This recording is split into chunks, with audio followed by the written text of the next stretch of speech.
அன்னைக்கு பிரேக்ஃபாஸ்ட்டுக்கு millet dosa with கார சட்னி, அப்புறமா எங்கள் ஊர் ஃபேமஸ் ரசவடை தான் சாப்பிட்ருந்தோம். ஈவினிங் போல் ஒரு ரிசப்ஷன் வீடு இருந்துச்சு. ஸோ அதுக்கு தான் கிளம்பிட்டு இருந்தோம். இந்த ட்ரெஸ் போடுறதுக்கு முன்னாடியே எனக்கு சேருமா சேராதான்னு யோசனையில் தான் போட்டிருந்தேன். ஏன்னா 4 இயர்ஸ் பேக் என்னோட ரிசப்ஷனுக்கு எடுத்தது. அத்த ஊரில் ரிசப்ஷன் வச்சாங்கன்னா இந்த மாதிரி டிஃப்ரெண்ட்டாக ஏதாச்சும் கொடுப்பாங்க. இடியாப்பம், ஆப்பம், முக்கியமாக வெஜிடபிள் புலாவ் இருக்கும். நெக்ஸ்ட் டே மார்னிங் பிரேக்ஃபாஸ்ட்டுக்கு பார்த்தீங்கன்னா கம்மங்கூழ் தான் குடிச்சிருந்தோம். வெயிலுக்கு சாப்பாடு ஐட்டத்தை விட இந்த மாதிரி கூழு ஜூஸுன்னு குடிச்சிட்டே இருக்கலாம் போல தான் தோணுது. ஊரில் மே மாதம் தான் திருவிழா வைக்கிற மாதிரி எந்தெந்த ஃபங்க்ஷன்லாம் பெண்டிங் இருக்குதோ எல்லார் வீட்லேயும் அதெல்லாம் வச்சு முடிச்சிருவாங்க. ஏன்னா மே மாதம் தான் எல்லாருக்கும் ஸ்கூலு காலேஜ் லீவ் இருக்கும், எல்லா சொந்தக்காரங்களும் வருவாங்கன்னு.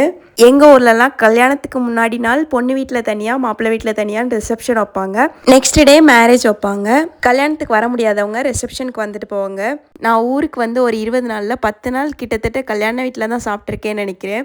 கல்யாண வீடு கோவில் அப்படி தான் சாப்பிட்ருக்கேன். ஏன்னா எங்கள் ஊரில் உள்ள சாப்பாடு அவ்வளோ டேஸ்ட்டாக இருக்கும். சாதம், சாம்பார், பருப்பு, அதை விட இந்த கூட்டே ஒரு 18 கூட்டு 21 கூட்டுன்னு வைப்பாங்க.